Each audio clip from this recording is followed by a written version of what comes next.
আমরা প্রথম যে ব্যাপারটা বলেছি যে পোলিং এজেন্টদের প্রবেশ অধিকার এবং তাদের দায়িত্ব পালনের ক্ষেত্রে প্রশাসনের পক্ষ হতে যাবতীয় সুবিধা নিশ্চিত করা, এটা হচ্ছে প্রথম দাবি দিয়েছি। দ্বিতীয় যে দাবিটা দিয়েছি, সাংবাদিকদের মধ্য হতে অর্থাৎ আপনারা যারা আসবেন সাংবাদিকদের জন্য পৃথক আইডি কার্ডের ব্যবস্থা রাখা এবং কেবল প্রশাসনের অনুমোদিত সাংবাদিকদের ভোট কেন্দ্রে প্রবেশাধিকার প্রদান করা। 3 নম্বর যে দাবিটা আমরা দিয়েছি, ত্রুটিমুক্ত ওএমআর মেশিনে ভোট গণনা। আপনারা দেখতে পেয়েছেন আমাদের ইতোমধ্যে জাকসু নির্বাচনের ক্ষেত্রে 3 দিন সময় লেগেছে ম্যানুয়ালি গণনা করে। এজন্য আমরা ত্রুটিমুক্ত ওএমআর মেশিনের ভোট গণনাটা এটা দাবি করেছি, যেন দিনের ফলাফলটা আমরা দিনেই পাই। আর একটা ব্যাপার হচ্ছে, কোনো প্রার্থী ফলাফল ঘোষণার পর যদি কোনো কেন্দ্রের ব্যাপারে প্রযুক্তিগত সমস্যা হয়েছে বলে মনে করে সেটা তার দাবির প্রেক্ষিতে ম্যানুয়ালি সেটা গণনার মাধ্যমে সেটা নিশ্চিত করা যে সেটা ঠিক ছিল কিনা। আর পঞ্চম যে দাবিটা সেটা করেছি, প্রতিটি ভোট কেন্দ্রে সিসি ক্যামেরার আওতায় নিয়ে আসা।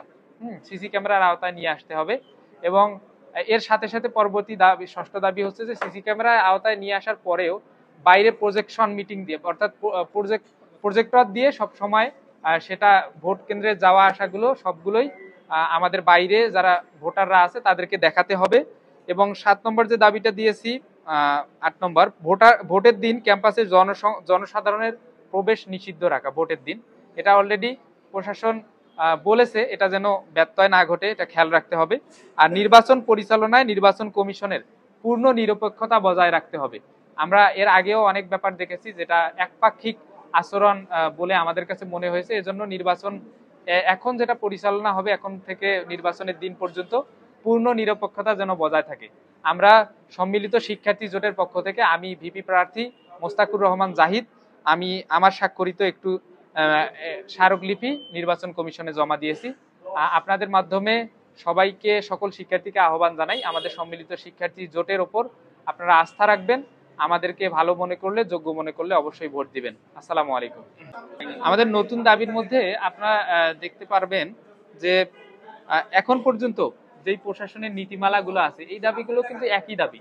হ্যাঁ, এই দাবিগুলো একই দাবি, কিন্তু কিছু কিছু ক্ষেত্রে আমরা অন্যান্য ছাত্র সংগঠনের ভাইদের ক্ষেত্রে দেখতে পাচ্ছি যে তারা এই দাবিগুলোর বিপরীতে দাবি করতেছে। এজন্য আমরা আবার নির্বাচন কমিশনকে মনে করিয়ে দিলাম যে এই যে দাবিগুলো এখন পর্যন্ত আছে এই দাবিগুলোর সাথে আমরা একাত্মতা পোষণ করছি, এগুলো যেন পরিবর্তিত না হয়। এটা অবশ্যই অনুচিত, কারণ এই রাষ্ট্র নির্বাচনে যারা ভোটার এবং যারা প্রার্থী তারা ব্যতীত তো এই রাষ্ট্র নির্বাচনের দাবি দেওয়া হোক বা রাষ্ট্র নির্বাচনের প্রচারণার কার্যক্রম বা যে কার্যক্রমই বলি না কেন সেটা করা অনুচিত। আমরা ছাত্র দলের মাদার সংগঠন হিসেবে যদি বিএনপি শিক্ষকেরা তাদের দাবি দেওয়া এসে পেশ করে তাহলে সেটা পেশাদারিত্ব বলে আমি মনে করি না।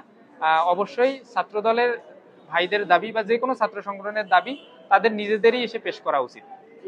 আচ্ছা, সম্মিলিত শিক্ষার্থী জোটের যেহেতু ভাই যার ব্যাপারে অভিযোগ করছে তার নাম বলতে পারিনি, আমি নামটা বললে পরবর্তীতে ভাইকে এটা জানাবো। তবে আমাদের প্রথম থেকেই যে আচরণবিধি অর্থাৎ প্রচারণার আজকে 4র্থ দিন চলছে, আমরা প্রথম থেকে আচরণবিধি মানার ব্যাপারে সর্বদা তৎপর এবং এখন পর্যন্ত কোনো ছাত্র সংগঠন বা কোনো স্বতন্ত্র প্রার্থী আমাদের বিরুদ্ধে আচরণবিধির অভিযোগ প্রশাসনে করতে পারে নাই।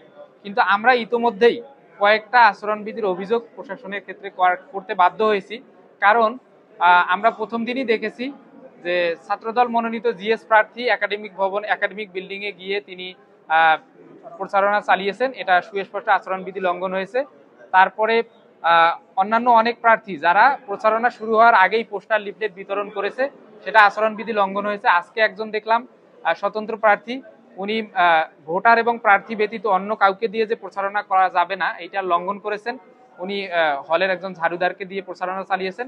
এই ব্যাপারগুলো আমরা সকল ছাত্র সংগঠন এবং সকল প্যানেলকে আহ্বান জানাবো সবাই যেন আচরণবিধিগুলো মেনে চলে এবং আমরাও সর্বদা তৎপর থাকছি এটা মেনে নেওয়ার জন্য। আমরা চাই রাষ্ট্র নির্বাচনটা আমেজপূর্ণ হোক, সুন্দরভাবে হোক এবং লেভেল প্লেইং ফিল্ড চালু থাকুক। আচরণবিধি যদি সবাই এভাবে লঙ্ঘন করতে থাকে তাহলে আসলে লেভেল প্লেইং ফিল্ড থাকবে না, নির্বাচনী পরিবেশ নষ্ট হবে।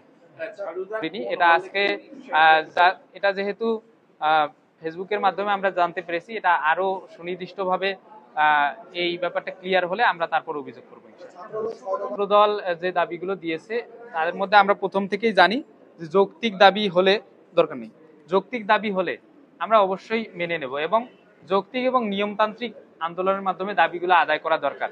কিন্তু অনেক সময় দেখি যে ভাইয়েরা আসলে যৌক্তিক দাবি দেয় কিন্তু নিয়মতান্ত্রিক আন্দোলন করে না, ভাঙচুর করে, টেবিল ভাঙচুর করে, এটা করে ওটা করে। এই ব্যাপারগুলো আসলে না, যৌক্তিক দাবি থাকলে আমরাও একাত্মতা পোষণ করব। যেমন তারা প্রথম বর্ষ সংযুক্তকরণের দাবি জানিয়েছিল, আপনারা পত্রিকায় দেখবেন আমরা ছাত্র শিবিরের সাথে একাত্মতা প্রকাশ করেছিলাম। আজকে যে 6টা দাবি তার মধ্যে সবগুলোর ক্ষেত্রেই আমরা একমত, কিন্তু একটার ক্ষেত্রে আমরা দ্বিমত, সেটা হচ্ছে যে ম্যানুয়ালি ভোট গণনার যে দাবিটা তারা করেছে এইটার ক্ষেত্রে আমরা দ্বিমত পোষণ করছি। এবং আমরা চাই জাহাঙ্গীরনগর বিশ্ববিদ্যালয়ের উইকনেসটা যেহেতু আমাদের কাছে আছে, জাকসু নির্বাচনে 3 দিন সময় লেগেছে, এখানে শিক্ষার্থী সংখ্যা জাহাঙ্গীরনগর বিশ্ববিদ্যালয়ের থেকে 3 থেকে 4 গুণ বেশি। এখানে যদি ম্যানুয়ালি গণনা করা হয় তাহলে ওখানে 3 দিন সময় লেগেছে, এখানে 7 দিনেরও বেশি সময় লাগতে পারে বলে প্রশাসনও মনে করছে, আমরাও মনে করছি এবং অন্যান্য সকল শিক্ষার্থীরা মনে করছে। আমরা দিনের ফলাফল দিনেই চাই, দিনের ফলাফল দিনে দেওয়ার জন্য আমরা মনে করছি ইলেকট্রনিক ভোটিং সিস্টেমটা বেশি ভালো হবে। যদি অন্য কোনো উপায়ে দিনের ফলাফল দিনে দিতে পারে তাহলে সেটাও আমাদের জন্য গ্রহণযোগ্য হবে। তবে একটা নির্বাচনের ক্ষেত্রে একটা রাত পার হওয়া কখনোই স্বচ্ছতার মধ্যে পড়ে না।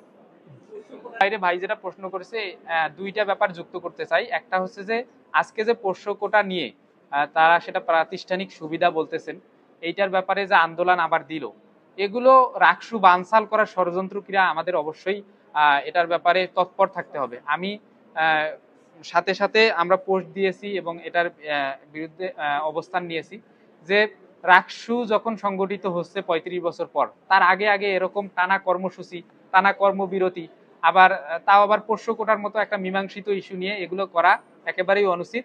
শিক্ষক, শিক্ষার্থী, কর্মকর্তা, কর্মচারী সবাইকে দ্বিমুখী ত্রিমুখী অবস্থানে ফেলে দেয়া, এই ব্যক্তিগুলোকে, এই যারা এগুলো করতেছে তাদেরকে ফাইন্ড আউট করা দরকার এবং পোষ্য কোটা ইস্যুতে, মীমাংসিত ইস্যুতে আর কোনো আন্দোলন না রাখার প্রতি অনুরোধ করব, কারণ রাকসু নির্বাচনটা সুষ্ঠুভাবে সম্পন্ন করা আমাদের জন্য জরুরি। পোষ্য কোটা ইস্যুতে যদি আন্দোলন হয় রাকসু নির্বাচন বাধাগ্রস্ত হতে পারে বলে আমরা মনে করছি। আর দ্বিতীয় যে ব্যাপারটা আপনাদের মাধ্যমে সবাই প্রশাসনকে জানাতে চাই, আগামী 19 তারিখ বিসিএস পরীক্ষা, তাই না? 19 তারিখ বিসিএস পরীক্ষা, এই বিসিএস পরীক্ষাতে 2টা বাস দেওয়া হয়েছে মাত্র প্রশাসন থেকে। আমরা মনে করি যে এই 2টা বাস দিয়ে আসলে সকল শিক্ষার্থীকে নির্দিষ্ট সময়ে ওখানে পৌঁছে দেওয়া কঠিন হবে। বিশ্ববিদ্যালয়ের অনেকগুলো বাস আছে, এই বাসগুলো সবগুলো বাসকেই এখানে ব্যবহার করা যেতে পারে। আমরা জানি এখানে কয়েক হাজার শিক্ষার্থী পরীক্ষা দেয় রাজশাহী বিশ্ববিদ্যালয় থেকে, তো বাসগুলো যেন নির্দিষ্ট সময়ে ছেড়ে যায় এবং শিক্ষার্থীদের বিসিএস পরীক্ষার হলে সুন্দরভাবে পৌঁছে দিতে পারে, এটা আমি আপনাদের মাধ্যমে আহ্বান জানাই।